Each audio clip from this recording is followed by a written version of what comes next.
तो बर्न जिसको अपन जलन या जलना भी कहते हैं, और हाँ, ये 3 टाइप की होती है। पहला रहता है फ्लेम से जलना या सूखी ड्राई जलन कहते हैं जिसको, फ्लेम से जलना, आग से जलना, गैस की आग हो या कहीं आग पकड़ ले तो उससे जलना। दूसरी टाइप की होती है इलेक्ट्रिक बर्न जिसमें कि व्यक्ति जो है वो बिजली से जलता है। और तीसरी टाइप की होती है लिक्विड बर्न जिसमें कोई तेजाब, गर्म पानी, चाय, दूध गर्म, इनसे जलता है।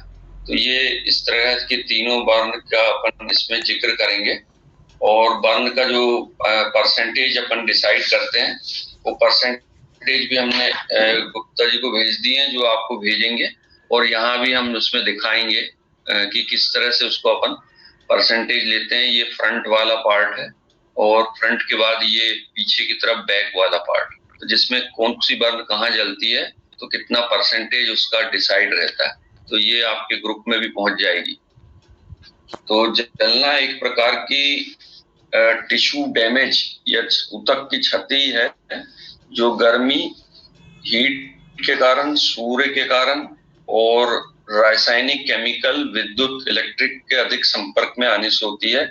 बर्न साधारणतः माइल्ड से लेके सीवियर तक हो सकती है और कभी-कभी सीवियर बर्न के कारण डेथ भी हो जाती है पेशेंट की।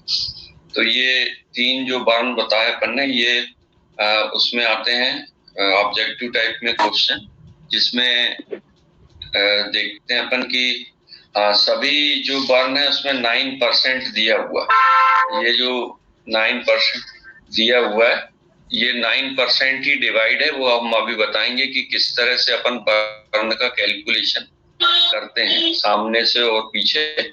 और सामने की तरफ एक जगह जो है वो 1% है, पेरिनियम वाले पार्ट, तो वो भी अपन बताएंगे। इसमें जो ऑब्जेक्टिव टाइप क्वेश्चन आता है वो ये आता है कि जो बर्न होती है वो 3 प्रकार की होती है। पहली रहती है सूखी बर्न। सूखी बर्न मतलब कि आग से जलना, सूर्य की किरणों से जलना, ये कहलाता है ड्राई बर्न। दूसरी रहती है लिक्विड बर्न। लिक्विड बर्न का मतलब होता है किसी लिक्विड से जलना। राम लखन विश्वकर्मा जी माइक म्यूट करें। लिक्विड बर्न में अपन ने जैसे बताया कि किसी तेजाब से जलना, अल्कोहल से, होम्योपैथी की जो दवाई रहती है उसका जो अल्कोहल मिक्स रहता है। कभी अगर मान लो पेशेंट को अपन डायरेक्ट टंग में डाल देते हैं तो उसको बहुत जलन होती है और कई बार छाले भी हो जाते हैं, तो वो अल्कोहल या तेजाब से जलना। दूसरा इसी लिक्विड में आता है गर्म पानी से, कभी धोखे से गर्म पानी से जल जाता है व्यक्ति, या गर्म दूध से, गर्म चाय से। सालूक और माइक म्यूट करें, इनसे जलते हैं तो वो लिक्विड बर्न के अंतर्गत आता है। और तीसरा रहता है इलेक्ट्रिक बर्न। इलेक्ट्रिक बर्न में कभी कोई व्यक्ति किसी तार के चपेटे में आ जाता है या इलेक्ट्रिक के चपेटे में आ जाता है सुधारते समय, या धोखे से लग जाती है उसको बर्न, तो इलेक्ट्रिक बर्न। तो ये ऑब्जेक्टिव टाइप में आता है कि इनमें से कौन सी बर्न एक वैरायटी के अंतर्गत नहीं आती, तो ये 3 देते हैं और एक और बर्न कोई भी दे देते हैं, तो उसमें जो अन्य वाला है वो उसको अपन सेलेक्ट कर सकते हैं। अब इसमें फर्स्ट डिग्री, सेकंड डिग्री और थर्ड डिग्री, 2 नंबर ये डिग्री जलन के बाद, जलने के बाद देखते हैं अपन। अरे माइक म्यूट करें, रवेश कुमार यादव जी, राजेश कुमार यादव जी, माइक म्यूट कर लें अपना। Sir 2 number first degree, second degree, हाँ सेकंड आती है लिक्विड बर्न। पहली बर्न सूखी या ड्राई बर्न, राजेश में आग से म्यूट करिए। ड्राई बर्न में, सूखी बर्न जिसको बोलते हैं, उसमें सनलाइट, सूर्य की किरणें और आग से जलना। सेकंड लिक्विड बर्न जिसमें कि तेजाब, गर्म पानी, गर्म चाय, गर्म दूध से जलना। तीसरी रहती है इलेक्ट्रिक बर्न जो कि इलेक्ट्रिक से जलते हैं। तो ये इस तरह से 3 बर्न आती हैं। अब देखते हैं उसकी डिग्री कि कितनी डिग्री बर्न जो है वो खतरनाक हो जाती है किसी भी पेशेंट के लिए। तो वो डिग्री देखते हैं, उसमें फर्स्ट डिग्री, सेकेंड डिग्री और third degree. First degree burn त्वचा की केवल बाहरी परत को नुकसान पहुंचाती है। फर्स्ट डिग्री में जो ऊपर की लेयर रहती है स्किन की, बस वो भर जलती है, वो कहलाती है फर्स्ट डिग्री। और ऐसी स्थिति में पेशेंट को बहुत ज्यादा पेन होता है। पेन इसलिए होता है क्योंकि जो नर्व्स रहती है वो ऊपर की लेयर में रहती हैं, तो पेन भी होता है उसको और जलन भी होती है। वो फर्स्ट डिग्री बर्न कहलाता है।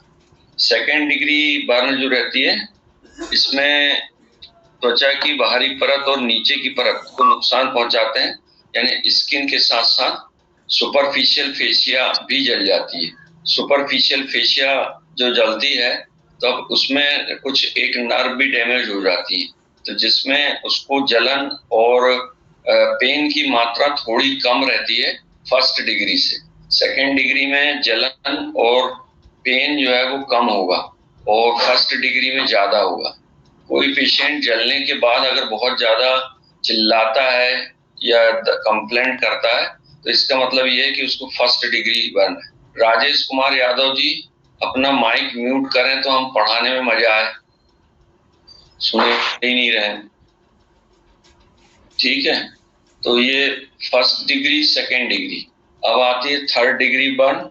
थर्ड डिग्री बर्न त्वचा और ऊतकों की सबसे बाहरी परत को नुकसान पहुंचाता है या नष्ट कर देता है। तीसरी लेयर जो रहती है skin superficial fascia, deep fascia. Deep fascia में जो फेट रहते हैं, चर्बी की मात्रा रहती है और नर्व जो है वो तीनों की तीनों नर्व्स लेयर के साथ साथ नर्व्स भी जल जाती है। नर्व्स जल जाती हैं तो पेशेंट को ना तो पेन का अनुभव होता और ना ही जलन का अनुभव होता। तो ऐसी कंडीशन जो रहती है, पेन और जलन वाली कंडीशन, तो वो उसमें नहीं फील होती। उसको नहीं फील होगी तो क्या होगा कि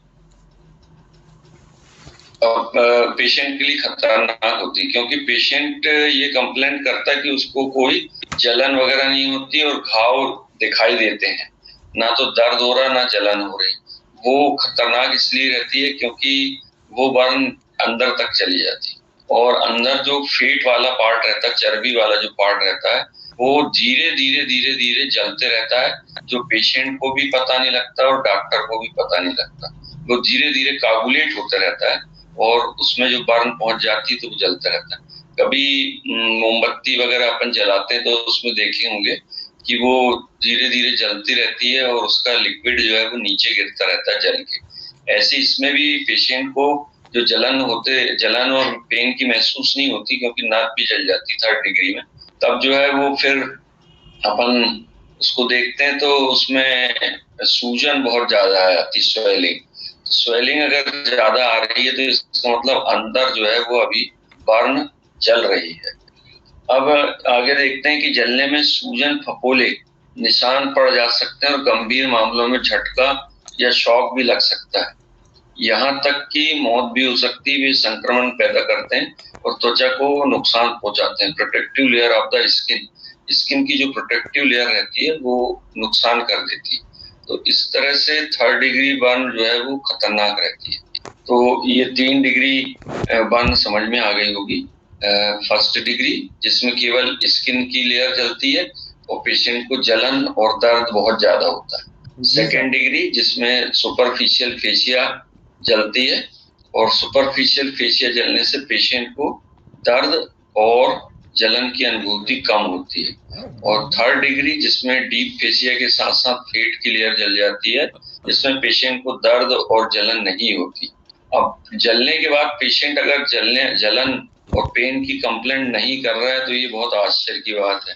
इसका मतलब ये कि उसको उसकी जो नर्व फील करने वाली वो भी जल गई है और चर्बी भी जल रही है। इसी कारण सूजन और कीलॉइड्स, छोटे छोटे कीलॉइड्स आ जाते हैं तो वो भी जलने लगते हैं जिससे महसूस नहीं होता। कॉज ऑफ बर्न देखिए अपन, भाई क्या कारण है कि जलन का या जलने का।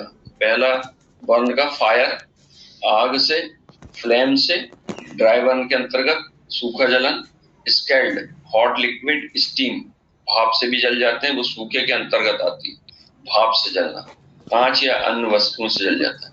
फिर आती है इलेक्ट्रिक करंट, इलेक्ट्रिक करंट से जलना, radiation such as that X-ray, विकिरण, एक्सरे या सनलाइट से जलना। एक्सरेज जो है वो भी जलन पैदा करती है, जलने का कारण बनती है, इसलिए एक्सरेज को रिपीटेड नहीं कराते। जिसको भी प्रॉब्लम है हड्डी में, इसमें उसमें, वो एक बार एक्सरे करा के और देख ले। अगर बार बार एक्सरे कराते हैं तो वो जलन होती है। इसी एक्सरे को रेडिएशन भी कहते हैं, जिसका उपयोग कैंसर के केस में गठानों को जलाने के लिए होता है। तो वो एक्सरे जो है वो जलन पैदा करती है, खतरनाक रहती है। इसके बाद सनलाइट या अल्ट्रावायलेट रेज, जो सूर्य की किरणों में पराबैंगनी किरणें रहती हैं, जिनको अल्ट्रावायलेट रेज कहते हैं, ये भी जो है वो जला देती हैं किसी भी व्यक्ति को, जिसको अपन सनबर्न कहते हैं। कोई व्यक्ति अगर धूप में घूम रहा है और उसको सनलाइट का एक्सपोजर ज्यादा हो रहा है चेहरे पे, हाथ पे, पीठ पे, तो उससे उसकी स्किन जल जाती है, जो सनबर्न के केस में अपन देखते हैं। सूरज की रोशनी या विकिरण से। केमिकल बर्न देखते हैं अपन। अंकित वर्मा जी माइक म्यूट करें। केमिकल बर्न या स्ट्रॉन्ग एसिड, रसायन जैसे एसिड आदि से भी जलना, जो लिक्विड बर्न के अंतर्गत अपन ने देखे थे, जिसमें कि स्ट्रॉन्ग एसिड या तेजाब से जलना कहलाता है। इसके बाद आते हैं इसके क्लिनिकल फीचर। इलेक्ट्रिक करंट से भी बर्न हो सकती है, इलेक्ट्रिक बर्न उसी को कहते हैं, इलेक्ट्रिक करंट से लगना। क्लिनिकल फीचर देखते हैं। फर्स्ट डिग्री बर्न से त्वचा की कम से कम नुकसान होता है, उन्हें सतही जलन या सुपरफिशियल बर्न भी कहा जाता है, क्योंकि वे त्वचा की सबसे बाहरी परत को नुकसान पहुंचा रही। ऐसे में पेशेंट की जो स्किन है उसके ऊपर लालपन या रेडनेस आएगी, जलन, हल्की जलन होगी, बर्निंग, मामूली सूजन, माइल्ड स्वेलिंग भी आएगी, पेन, दर्द भी होगा। जले के ठीक होने पर त्वचा सूखी और काली होकर छिलने वाली हो जाती है, स्लफ कहलाती है, तो उस स्लफ को निकाल भी सकते हैं। चूंकि ये त्वचा की ऊपरी परत को प्रभावित करती है, त्वचा की कोशिकाओं के गिरने के बाद लक्षण गायब हो जाते हैं। फर्स्ट डिग्री बर्न आमतौर पर किसी निशान के 7 से 10 दिनों तक के भीतर ठीक हो जाती है, जैसे कि एब्रीजन में होता है। एब्रीजन का मतलब होता है कि खरोंच लग जाना, तो खरोंच लग जाती है, उसमें लाल आ जाता है, फिर इसके बाद जो है वो ठीक हो जाता है, तो उसके ऊपर एक काली परत जम जाती है, जिसको हम स्लफ कहते हैं। तो वो स्लफ को निकाल देते हैं तो स्किन थोड़ी लाल दिखती है, मगर धीरे धीरे ठीक हो जाती है। ऐसे फर्स्ट बर्न के केस में जो ट्रीटमेंट अपन कर सकते हैं, वो फर्स्ट बर्न के उपचार में शॉक इन कोल्ड वाटर, जो जहां जला है उसको 2-4-5 मिनट ठंडे पानी से धोना चाहिए या उसमें भिगोना चाहिए। दर्द की कोई दवाई अगर आपके पास है, ब्रूफिन या दूसरी लेमोफिन, तो वो उसको दे सकते हैं। त्वचा को शांत सुखदायक करने के लिए एलोवेरा जो जेल आती है या बर्नॉल करके जो मेडिसिन आती है, वो उसको लगा दिया जाता है। एंटीबायोटिक ऑइंटमेंट अगर आपके पास है तो वो भी उसको लगा सकते हैं। वैसे जो एंटी ये सेप्टिक रहती है, बर्नॉल या जो दूसरी दी है एलोवेरा जेल, ये लगाने से उसको काफी राहत मिल जाती है, ये फर्स्ट बर्न के ट्रीटमेंट। अब इससे पहले कि अपन सेकेंड और थर्ड बर्न देखें, पहले अपन असेसमेंट देखते हैं कि कोई बर्न का केस आता है, तो चूंकि बर्न का केस एमएलसी है, एमएलसी मतलब होता है मेडिको लीगल केस, जिसमें ये पता नहीं लगता कि ये पेशेंट धोखे से जला है या किसी ने जलाया है। अगर सेकेंड और थर्ड के केस आते हैं तो उसको असेसमेंट करते हैं। तो ये अगर ग्रुप में अगर पेशेंट बोलता है कि मैं खुद से जला हूं, फिर भी अगर वो खुद से जला है तो आप क्या उसकी बातों पे विश्वास कर लेंगे? भाई अपन को असेसमेंट तो करना ही पड़ेगा ना, उसकी डायरी में लिखना ही पड़ेगा। उसको अगर मान लो वो बोल रहा है कि खुद से जला है, तो वहां ये लिख दीजिए कि आप पेशेंट आर सेल्फ बर्न, क्योंकि उसका बयान है कि वो खुद से जला है। पर अपन को असेसमेंट तो करना ही पड़ेगा ना। तो असेसमेंट अपन बर्न का करते हैं, तो वो हम एक फोटो दिखा रहे हैं और उसमें फिर हम क्वेश्चन करेंगे तो उसमें तुम लोग बताओगे कि कितने परसेंट बर्न, और जिन लोगों के पास पहुंच गया है ये तो उसमें देख सकते हैं, बाकी हम इसमें स्क्रीन पे दिखा रहे हैं। यदि किसी असेसमेंट ऑफ द बर्न, इसमें ये फ्रंट वाला चित्र है जो सबसे पहले अपन ऊपर से स्टार्ट कर रहे हैं, और ऊपर देख रहे हैं कि 9% बर्न उस समय काउंट करते हैं अपन जब हेड, नेक, फेस ये हिस्सा जल जाए तो उसको कहते हैं 9%। फिर थोड़ा ऊपर अपन ने किए, यदि सीधा हाथ जला है तो राइट 9%, और लेफ्ट वाला जला है तो भी 9%। ये दोनों अपर लिम्ब कहलाते हैं। फिर छाती वाला जो हिस्सा है थोरैक्स, ये थोरैक्स अगर जला है तो उसको भी अपन 9% बर्न की कैटेगरी में लाते हैं। फिर और ऊपर कर दी हमने तो ये एब्डोमेन, जो पेट वाला हिस्सा सामने से जला है तो 9% कहलाता है। थोरैक्स का भी सामने से जला है तो 9% हिस्सा 9% बर्न कहलाई। फिर ये पैर पे आते हैं अपन, सीधा पैर सामने से जला है तो 9%, और सीधा पैर देरा पैर या लेफ्ट वाला लेग सामने से जला है तो 9%। इसमें एक बीच में हिस्सा दिखाई दे रहा पेरिनियम, जहाँ की मेल और फीमेल में जेनाइटेलिया रहते हैं। अगर ये जले हैं तो 1% बर्न माना जाता है, क्योंकि ये हिस्सा ज्यादातर जलता नहीं है, क्योंकि बाहरी पार्ट जलन या जलने तक इसका नंबर नहीं आता, पर यदि जला है तो उसको 1% बर्न में काउंट किया जाता है। अब अपन इसको पलटा देते हैं। अब पीछे वाला हिस्सा आ गया, बैक लिखा हुआ है, ये पेशेंट की चोटी दिखाई दे रही है, और बाकी ऊपर आते हैं। यदि मान लो छाती वाला हिस्सा पीछे से भी, पीठ तरफ से भी जल गया है तो 9%, और पेट वाला हिस्सा हिप के साथ साथ, जो हिप ज्वाइंट दिखाई दे रहे हैं, हिप के साथ साथ जल गया है तो वो 9% के अंतर्गत काउंट होगा। फिर और ऊपर आते हैं तो यदि पैर, राइट लेग जो है वो ऊपर पीछे से जला है तो 9%, और लेफ्ट वाला भी पीछे से जला है तो 9% की काउंटिंग में आएगा। तो ये अपन अब गिन लेते हैं कि कितने 9 हो गए। ठीक है, तो सामने से अपन गिनेंगे। शैलेंद्र कुमार जी माइक म्यूट कर लें।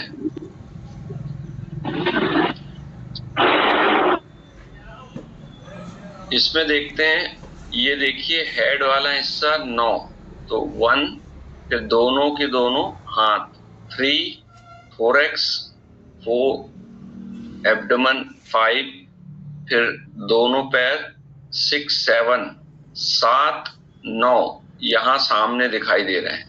1, 2, 3, 4, 5, 6, 7, दोनों हाथ, दोनों पैर 4, एब्डोमेन 5, थोरैक्स 6, और हेड, नेक, फेस 7।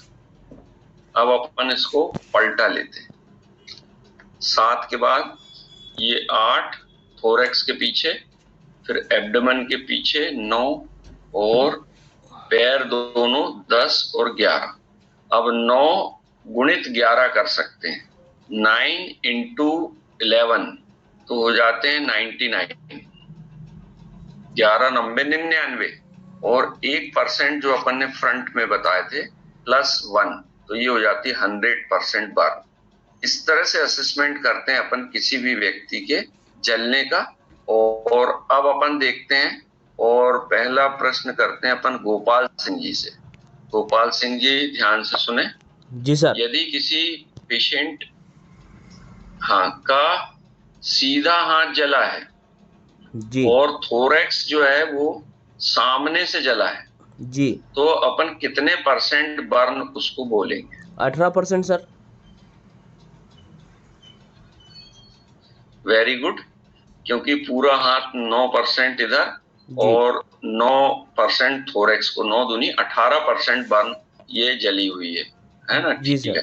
अब एक क्वेश्चन और आपसे ही, और वो आप बताएंगे। जी सर। यदि किसी पेशेंट का सीधा वाला हाथ एल्बो जॉइंट और शोल्डर जॉइंट के बीच में जला है, ठीक है, और तेरा वाला जो लेफ्ट वाला हाथ है वो सिर्फ हैंड में जला है, हथेली वाला हिस्सा जिसको रहता है हैंड वो जला है, और थोरैक्स का सामने वाला हिस्सा जला है। सर जी, अब आप बताएं कि कितने % बर्न? एक बार रिपीट कीजिए सर क्वेश्चन।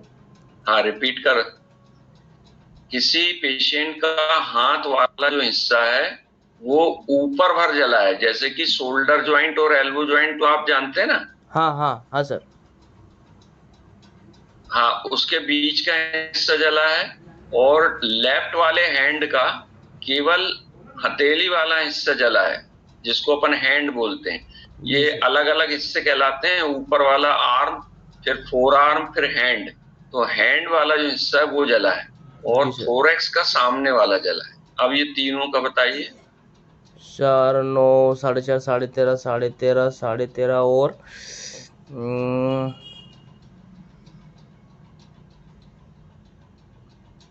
सर ये पार्ट पार्ट टाइम अलग अलग पार्ट में जला है, तो इसका परसेंट कैसे निकाले सर?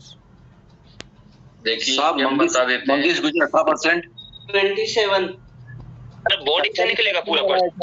4.27। नहीं, इसको आप लोग जो है वो इस तरह से डिवाइड करें, जैसे 15% हाथ के तीन हिस्से। हाँ, हाथ के तीन हिस्से रहते हैं। जी पहला रहता है आर्म, जो शोल्डर जॉइंट और एल्बो जॉइंट के बीच में रहता है, जी उसको कहेंगे 3%। फिर जी रहेगा फोर आर्म, जो शोल्डर जॉइंट और रिस्ट जॉइंट के बीच में रहेगा, वो 3%, और हैंड रहेगा 3%, तब जाके 9 होंगे। तो जी। ऊपर वाला हिस्सा जला है तो 3%। जी इसके बाद दूसरे हाथ का केवल हैंड जला है तो 3%, जी तो 6, और सामने थोरैक्स वाला हिस्सा जला है तो 9। तो 6 और 9 15%। 15%। अभी किसी ने 15% बोला, बिल्कुल सही। जी सर, ठीक है? धन्यवाद धन्यवाद सर। हाँ, तो इस तरह से डिवाइड करेंगे। अब और डिवीजन अपन बता देते हैं। जो हेड वाला हिस्सा है जो ऊपर दिखाई दे रहा है, यदि किसी का फेस जला है तो 3%, गर्दन जली है तो 3%, और अगर हेड भी जल गया पीछे तक, ये पीछे भी जल गया है, तो 3%। अब यदि मान लो किसी 2 मिनट में व्यक्ति मेरा का क्लास चल रहा आधा हिस्सा जला है 3% का, तो वो 1.5 हो जाएगा।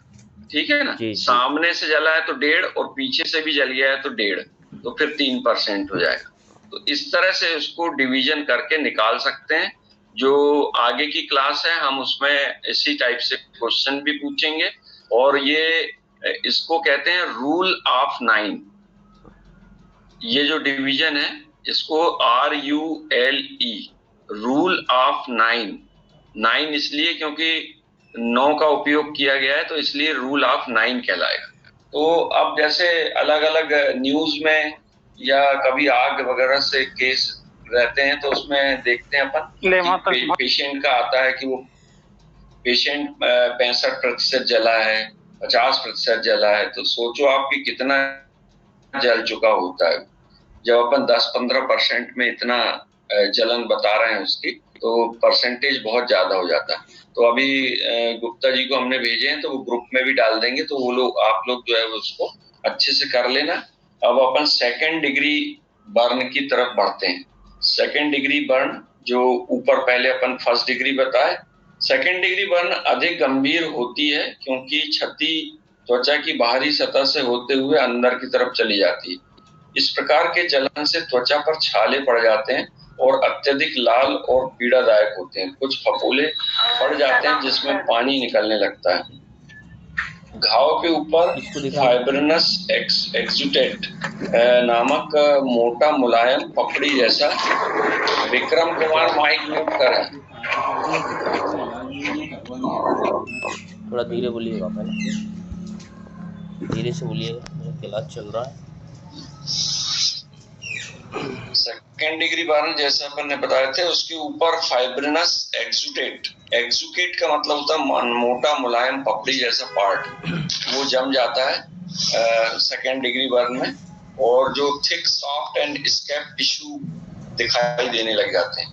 कुछ 2nd डिग्री बर्न को ठीक होने में 3 सप्ताह से अधिक का समय लग जाता है, लेकिन अधिकांश 2 से 3 सप्ताह के भीतर ही बिना दाग छोड़े ठीक हो जाते हैं। इसमें 2nd डिग्री बर्न जैसे तुमने बताया कि पेन और बर्न की कंप्लेंट जो है वो थोड़ी थोड़ी होती है इसमें, क्योंकि पूरी तरह नर्व नहीं जलती, इस कारण पेन और बर्न की कंप्लेंट होती है इसमें। इसका अपन 2nd डिग्री का ट्रीटमेंट अगर देखें तो 15 मिनट या उससे अधिक समय तक त्वचा को ठंडे पानी के नीचे रखना चाहिए, कुछ लोग ऐसी सलाह देते हैं कि पानी से नहीं धोना चाहिए क्योंकि पानी में इन्फेक्शन रहता है, तो वो बर्न में इन्फेक्शन हो सकता है। तो वो बात ठीक है, परंतु आप ऐसे गंदे पानी का इस्तेमाल ना करें। भाई जब भी पानी आप धोते हैं तो कोशिश करें कि जो आप पानी पी रहे हैं उस पानी का, या बिस्लरी वाली बोतल ले आए, बिस्लरी वाली बोतल से उसको धोएं ताकि इन्फेक्शन ना हो। फिर एनाल्जेसिक दर्द से राहत के लिए उसको आइब्रोफिन या जो भी आप इस्तेमाल करते हैं, नाइस, ट्रेमाडोल, लेक्सॉन टैबलेट्स जो आती हैं अलग अलग, उसको दे सकते हैं। त्वचा को सूखने दें और सूखने के बाद एलोवेरा जेल या पोवाडाइन, आयोडीन, ये जो भी रहते हैं उसको अपन लगा सकते हैं। और एंटीबायोटिक क्रीम को लगाना ही बेहतर रहता है। इसमें एक्सटर्नल एप्लीकेशन का इस्तेमाल ज्यादा करते हैं बनिस्बत जो है वो टैबलेट या उसका, पर बाद में अपन देते जरूर है उसको, परंतु पहले प्राइमरी ट्रीटमेंट यही करते हैं। तो ये सेकेंड डिग्री बर्न। फिर थर्ड डिग्री बर्न में देखते हैं अपन कि इस प्रकार के जलने से क्षति इतनी व्यापक हो जाती है कि नर्वस इंजरी हो जाती है, जैसे अपन ने बताया कि नर्व की इंजरी हो जाती है।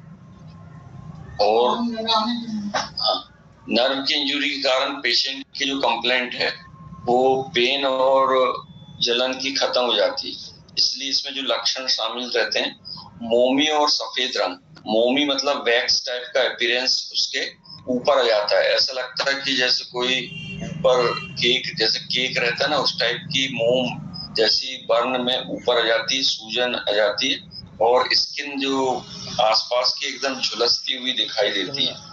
ब्राउन कलर ऑफ इसका जो घाव रहता है उसका कलर भूरा रंग का हो जाता है। Skin texture raised and lazy, उभरी हुई त्वचा, चमड़े की जैसी बनावट रहती है वैसी। और अगर उसको थोड़ा सा पास जाके ऐसा स्मेल लें, सूंघे, तो हल्की सी चमड़े जलने की खुशबू भी उसमें आती है। खुशबू ना कह के अपन बदबू कहें तो ज्यादा ठीक है, उसमें बदबू टाइप की आती है। अंडर डेवलप्ड ब्लिस्टर और फफोले टाइप के विकसित हो जाते हैं। सर्जरी के बिना ये घाव, चोट का निशान, स्कार या कंटूचर जिसमें कि स्किन पूरी मुड़ गई है, कई जले हुए पुराने केस देखे होंगे यहाँ गले में, इसमें स्किन बहुत ज्यादा मुड़ जाती है, वो कहलाती कीलॉइड्स।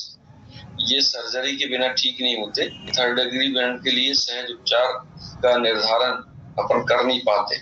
ऐसे पेशेंट का जो डायग्नोसिस करते हैं तो उसमें स्वास्थ्य सेवा प्रदाता डिग्री या गंभीरता को निर्धारित करने के लिए जलन की जांच होती है। और जलन में जांच करते हैं तो उसमें अगर मामूली जांच है, माइनर, पहली और दूसरी डिग्री की जलन जो शरीर के 10% से कम हिस्से को कवर करती है उसे मामूली माना जाता है या माइनर।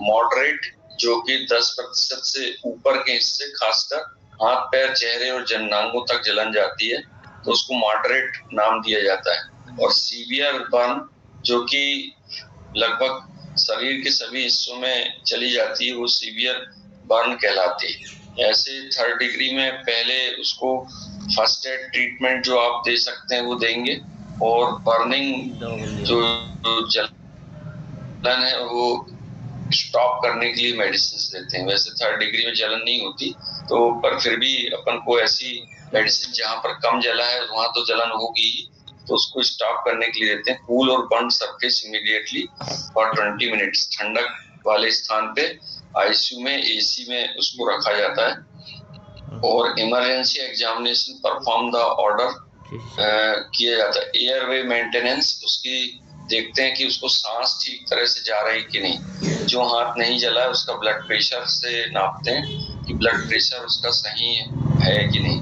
ब्रीथिंग एंड वेंटिलेशन, उसकी सांस की पोजीशन अगर खराब है तो उसको ऑक्सीजन लगाते हैं, और अगर वेंटिलेटर की जरूरत पड़े तो वेंटिलेटर। सर्कुलेशन चेक करते हैं कि उसके हार्ट का सर्कुलेशन बाकायदा बना हुआ कि नहीं, ईसीजी द्वारा और इको द्वारा। डिसेबिलिटी, न्यूरोलॉजिकल स्टेटस, उसकी डिसेबिलिटी देखते हैं, चेक करते हैं। अपन उसके हाथ को उठाते हैं और उसको कहते हैं कि हाथ को ऐसी रहती है। अगर वो अपने आप हाथ गिर जाता है तो इसका मतलब ये है कि उसकी न्यूरोलॉजिकल प्रॉब्लम भी उसको आ गई है। Exposure and environmental control, exposure जो जहां से बर्न की जगह है उससे अपन हटा के और ऐसी जगह पे लाते हैं सुरक्षित में।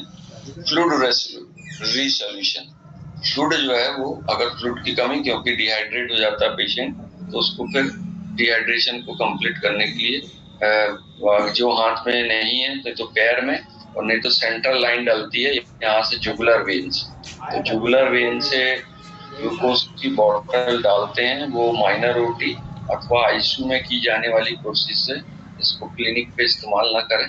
सेंट्रल लाइन यहाँ डॉक्टर डायरेक्ट डालते हैं जुगुलर वेन, जुगुलर वेन में जाके सेंट्रल लाइन से उसको कवर किया जाता है। गंभीर जलन के लिए प्राथमिक उपचार करने के पश्चात पेशेंट को हॉस्पिटल की तरफ रेफर कर देना चाहिए। अब ऐसे पेशेंट को जो कंट्यूचर आ गए हैं, कंट्यूचर या मोड़ आ गए स्किन में, वो उसके ठीक हो जाने के बाद प्लास्टिक सर्जरी जिसको बोलते हैं, प्लास्टिक सर्जरी करके ठीक किया जाता है। प्लास्टिक सर्जरी के अंतर्गत 2 जगह की सर्जरी स्किन ली जाती है, क्योंकि उसमें ब्लड ग्रुप भी मैच होना चाहिए। मान लो किसी पेशेंट का फेस जल गया है, यहाँ से फीमेल है, फीमेल फेस जल जाता है तो उसका लुक जो है वो ठीक नहीं आता, तो उसके लिए उसके थाई के सामने वाले हिस्से से ब्लॉक डिसेक्शन करके केवल स्किन को निकाला जाता है।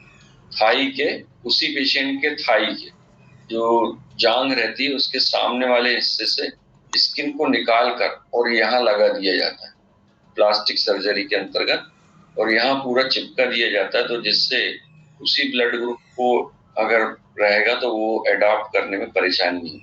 दूसरी सर्जरी जो अभी विकसित हुई है, एमनियोटिक मेम्ब्रेन सर्जरी, जिसमें ऐसी माँ जिसका ब्लड ग्रुप उस पेशेंट के ब्लड ग्रुप से मिलता है, उसको अगर डिलीवरी हुई है, और जैसे कि अपन जानते हैं कि रोज जो है वो लेडी हॉस्पिटल्स हैं जो जहाँ पर डिलीवरी होती है, तो 8-10 डिलीवरी पक्का है कि एक पीएचसी सीएचसी या हॉस्पिटलों में पर डे होती है, और उससे ज्यादा होती है। यदि हम भोपाल की बात करें तो यहाँ जो लेडी हॉस्पिटल है वहाँ 25 से 30 सर्जरी या डिलीवरी होती है, जिसमें से 10-15 सर्जरी भी होती है LSCS करके, बाकी नॉर्मल डिलीवरी होती है। तब ऐसी मदर को आइडेंटिफाई किया जाता है जो उस ब्लड ग्रुप की है, और वहां पहुंच के, और जो बच्चे के ऊपर एक जाली टाइप की रहती है जिसको कहते हैं हम एमनियोटिक मेम्ब्रेन, वो झिल्ली को लाया जाता है, और वो झिल्ली को सुरक्षित तरीके से लाते हैं ट्रे में रख के, और फिर एक बॉक्स रहता है जिसमें कि वैक्सीन आते हैं, ऐसे थर्माकोल के बॉक्स में उस हॉस्पिटल में लाया जाता है जहाँ की पेशेंट की प्लास्टिक सर्जरी हो रहा है, और उसको वहां सुरक्षित रख देते हैं रेफ्रिजरेटर में, और फिर सर्जरी प्लान करके उस मेम्ब्रेन को जो है उसको साफ करके और फिर उसमें लगा दिया जाता है। तो वो स्किन जो है वो फिर से, हाँ, स्किन जो है वो आराम से फिर से की वैसी बन जाती है। तो ये सेकेंड टाइप की सर्जरी एमनियोटिक सर्जरी के नाम से जानी जाती है। अब ऐसे पेशेंट का इन्वेस्टिगेशन कैसे कराएंगे, क्या क्या कर सकते हैं, तो complete blood picture with ESR, उसका ब्लड पिक्चर CBP जिसको अपन बोलते हैं, CBC या CBP, ये कंप्लीट कराते हैं, और ESR भी करवा लेते हैं, क्योंकि लंग्स की पोजीशन भी देखने रखता है कि इरिथ्रोसाइटिक सेडिमेंटेशन रेट उसका कितना है, तो वो भी देखने के लिए ESR भी करा ले सकते हैं। इसके बाद जो अन्य ट्रीटमेंट है उसमें अपन केवल बर्न के केस में ड्रेसिंग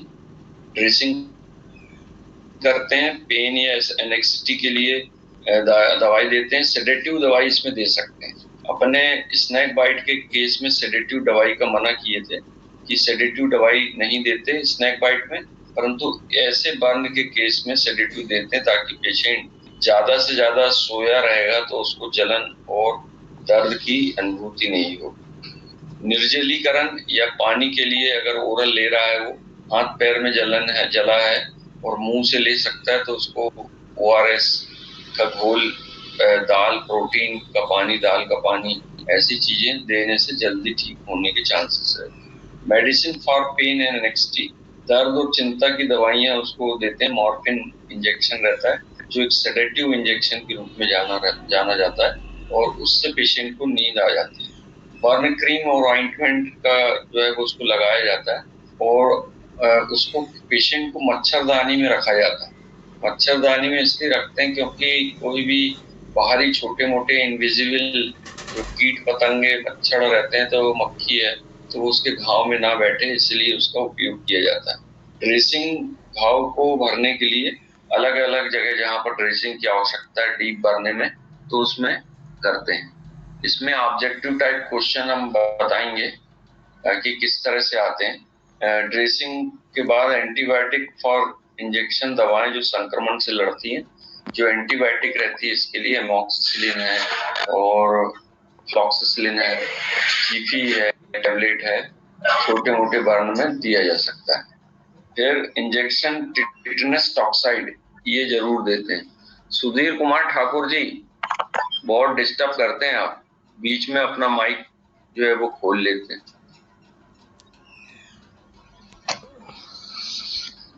सर वो मेडिसिन एक बार मेरे को दोबारा बता दीजिए।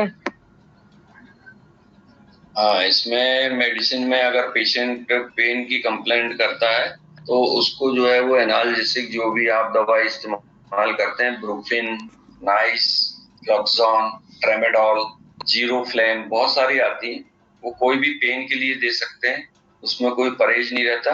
और जो जलन है, जलन के लिए एक्सटर्नल एप्लीकेशन अपन देते हैं, उसमें एलोवेरा जेल या बर्नॉल नामक एंटीबायोटिक एंटीसेप्टिक क्रीम का इस्तेमाल किया जाता है। ड्रेसिंग की आवश्यकता है तो ड्रेसिंग कर सकते हैं। एंटीबायोटिक इंजेक्शन जो है फ्लक्सॉन, सिप्लॉक्स, जिसको सिप्रोफ्लॉक्सिन टैबलेट आती है, और लिवोफ्लॉक्सिन भी दे सकते हैं। इसमें चीफी टैबलेट आती है तो वो भी दे सकते हैं। और एंटी एलर्जिक का इस्तेमाल, अगर उसको जलन ज्यादा है तब एंटी एलर्जिक जो रहती है सिट्रिजिन, उसका इस्तेमाल करते हैं। बाकी टिटेनस टॉक्साइड का इंजेक्शन कंपलसरी रहता है, उसमें दिया जाता है टिटेनस टॉक्साइड। अब आते हैं होम्योपैथिक ट्रीटमेंट, इसमें कौन कौन सा होम्योपैथिक ट्रीटमेंट कारगर रहता है। तो होम्योपैथी में एकोनाइट जो है वो दुर्घटना के तुरंत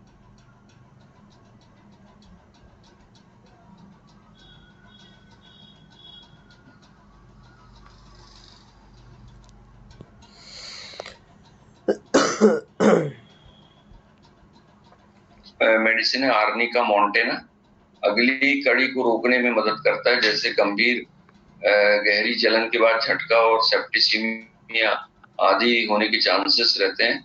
अत्यधिक कोमलता और दर्द के साथ त्वचा कोशिका ऊतक में सूजन, इन सब चीजों से लड़ने के लिए आर्निका सेप्टिसीमिया में टीएलसी काउंट बढ़ता है क्या? सेप्टिसीमिया में एंटीसेप्टिक मेडिसिन काम करती है, जो अपन लिक्विड या क्रीम फॉर्म में देते हैं, ऑइंटमेंट फॉर्म में देते हैं।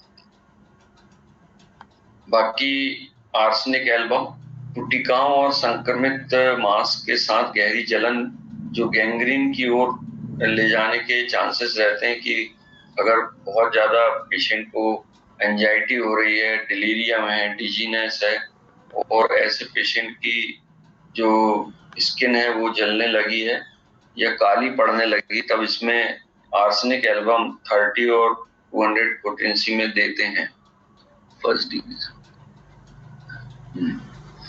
ऐसी मेडिसिन जो आर्सेनिक रहती है वो बहुत ज्यादा घबराहट पेशेंट के मन में अनिष्ट की आशंका कूट कूट कर भर जाती है, तब ऐसी स्थिति में उसको आर्सेनिक दिया जाता है। इसके बाद कैलेंडुला जो है, कैलेंडुला एक ऑइंटमेंट भी है और मेडिसिन भी है। तो कैलेंडुला का उपयोग आग या धूप के कारण होने वाली मामूली सतही जलन, जो फर्स्ट डिग्री जलन होती है, उसमें कैलेंडुला का इस्तेमाल किया जाता है। दानेदार बनाने को बढ़ावा देती है, दाने पड़ गए, धब्बे पड़ गए, तब इसका कैलेंडुला का मदर टिंचर और क्रीम के रूप में भी कैलेंडुला उपलब्ध रहती है। इसको बाहरी सतह पे लगाने से लाभ मिलता है। कैलेंडुला जो है वो मेडिसिन बनती है सनफ्लावर से, सनफ्लावर के साथ जो है पोटेंटाइज करके और उसको दिया जाता है, जिससे कि ऊपर की जलन फर्स्ट डिग्री ठीक हो सकती है। फिर एक कैंथ्रिस, अगर इसका इस्तेमाल उस समय करते हैं जब फपोले रोकना हो या कोई वेसिकल्स बन गए हैं, छोटे छोटे घाव, फुंसियां बन गई हैं, तब कैंथरिस का उपयोग किया जाता है। कैंथरिस अपन ने जैसे देखे थे कि आर्सेनिक के बाद जलन के रूप में इसको पहली चॉइस रहती है। ब्लिस्टर अथवा सतही अल्सरेशन के साथ पपड़ी जलन और सनबर्न सबसे अधिक इसका इस्तेमाल किया जाता है। इसको एंटी टेटेनिक मेडिसिन के रूप में भी इस्तेमाल करते हैं, जैसा कि लीडम पाल किए थे। लीडम पाल भी जो है वो एंटी टेटेनिक मेडिसिन के रूप में इस्तेमाल किया जाता है। तो इस तरह से जो है वो जलन या बर्न को देखते हुए करते हैं। इसमें जो लोग जो फीमेल्स कभी टू व्हीलर वगैरह से जाती हैं गर्मी के दिनों में, तो उसमें वो पूरा कवर करके जाती हैं ताकि सनबर्न से बच जाएं। और उनको सलाह है कि इस तरह की एंटीसेप्टिक क्रीम को भी लगा ले ताकि एक लेयर जो है वो स्किन के ऊपर जम जाए और उसके बाद वो कपड़ा बांध के जा सकती हैं और अपने ऑफिस, कॉलेज या स्कूल जहाँ भी वो जाती हैं, कपड़ा फोल्डने के उपरांत फिर वो टिश्यू पेपर से उस लेयर को पोंछ सकती है। और जो ऑइंटमेंट अपने बैग में लेके आई हैं, ये रिपीट वापस जाते समय भी कर सकती हैं। तो इससे अल्ट्रावायलेट रेड या पराबैंगनी किरणों से लाभ मिल जाता है। ठीक है ना। सन क्रीम के नाम से सैल मंसूरी उपयोग में लाती हैं सन क्रीम, तो वो उन्होंने लिख के भेजे कि सन क्रीम भी इस्तेमाल किया जा सकता है। सर जी, टिटनेस के इंजेक्शन तो एक ही बार लगाए जाते हैं, उसकी जगह में लीडम पल कितनी मात्रा में कितनी बार दिया जाता है? लीडम पाल जो है वो साधारण कोई चोट है या जलन है उसमें दिया जाता है, पर यदि मान लो इसकी गंभीरता ज्यादा है तो फिर टीटी ही लगाना अच्छा रहता है ना। और रुक्मणी पूछ रही हैं कि कौन सी बुक से पढ़ा रहे हैं सर आप? तो basic health care and yoga वाली जो बुक है जो सेंटर से मिली है उसी से अपन पढ़ाते हैं। और इसमें सर जो टीटी का वैक्सीन होता है उसका मतलब 6 मंथ रहता है या 1 ईयर रहता है? जैसे अगर बीच में फिर चोट लगता है, उसने 1 मंथ पहले टीटी लगवाया है, कोई व्यक्ति एडल्ट है और लोहा लंकड़ कारखाना, गाड़ी, घोड़े इसमें काम नहीं करता है, वो ऑफिस में बैठता है या क्लिनिक चलाता है, तो उसको अपन 1 साल में भी दे सकते हैं। पर यदि मान लो वो फील्ड में है, गिरते पड़ते रहता है, लोहा लंकड़ में काम करता है, गाड़ी चलाते रहता है, हमेशा बाहर जाते रहता है, तो फिर उसको 6 मंथ में भी दे सकते हैं। सर भाप से जलने पर क्या करना चाहिए ट्रीटमेंट? हेलो। हाँ, इसमें स्टीम बर्न में जो है सुहानी, स्टीम बर्न अंदर तक जाती है और उसमें जलन ज्यादा होती है। तो भाप वाली जगह से जलने के लिए जो प्राइमरी ट्रीटमेंट रहता है वो तो ये है कि आलू को कुचल कर और आलू को लगाया जाता है। आलू के अंदर ठंडक जो रहती है वो उसमें अंदर पहुंचा देती है ठंड। पर यदि मान लो आलू उपलब्ध नहीं है तो ठंडे पानी का इस्तेमाल करके ठंडे पानी से उसको धोते हैं और हो सके तो पंखे में या एसी में उसको 1-2 घंटा बिठाल के रखते हैं ताकि पेशेंट को रिलीफ मिल जाए ठंडा। बाकी और अलग से कोई ट्रीटमेंट नहीं देते। एलोवेरा जेल दे सकते हैं, जेल लगा सकते हैं भाप से। हाँ सवाल है। हाँ जी सर फॉरेस्टिक रीजन जो बर्न होता है उसमें डेथ रेट ज्यादा बढ़ता है? कौन से रीजन में? फॉरेस्टिक रीजन, चेस्ट फॉरेंसिक चेस्ट, अच्छा थोरोसिस। हाँ, चेस्ट रीजन में, हाँ चेस्ट रीजन में अगर जलन होती है या बर्न होता है तो उसमें डेथ रेट इसलिए ज्यादा रहती है क्योंकि वो अंदर चला जाता है और अंदर 2 ऑर्गन प्रेजेंट रहते हैं, हार्ट और लंग्स। इनमें अगर कोई इन्फेक्शन जाता है तो वो तुरंत जो है वो पूरे शरीर में फैल जाता है, इसलिए डेथ रेट ज्यादा रहती है दोनों वाइटल ऑर्गन की उपस्थिति के कारण। अभी एक इलेक्ट्रिक बर्न का केस जो है वो हम गुप्ता जी को ट्रांसफर कर रहे हैं, तो उसमें देख सकते हैं इलेक्ट्रिक बर्न 3rd डिग्री, तो वो आएगा अभी आप लोगों के पास। ठीक है, हेलो तो सर, अब जो है वो एंटीबायोटिक और सिल्वर डाइऑक्साइड जो एंटी बम क्रीम है, दोनों एक साथ अप्लाई किया जा सकता है सर? नहीं, एक के बाद एक, या तो आप सिल्वर डाइऑक्साइड लगाएं या फिर एंटीसेप्टिक जो भी क्रीम, वो तो अवेलेबिलिटी के ऊपर है। अगर किसी के पास सिल्वर डाइऑक्साइड है तो बेस्ट है कि पहले उसको ही लगाएं, नहीं है किसी के पास तो फिर वो एंटीसेप्टिक क्रीम का इस्तेमाल कर सकते। सर नियो स्पोरिंग क्रीम लगाते हैं लोग, इसका वो क्या है?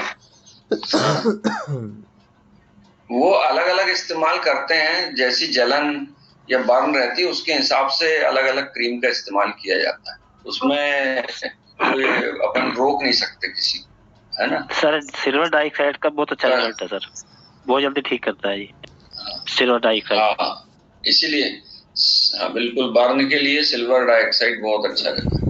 कल अपन देखेंगे चेस्ट इंजुरीज और जल्द से जल्द एग्जाम कब होगा? पता करते हैं। हाँ, हम पता करते हैं, अगर हमको उन्होंने बता दिए तो हम आप लोगों को बता देंगे, ठीक है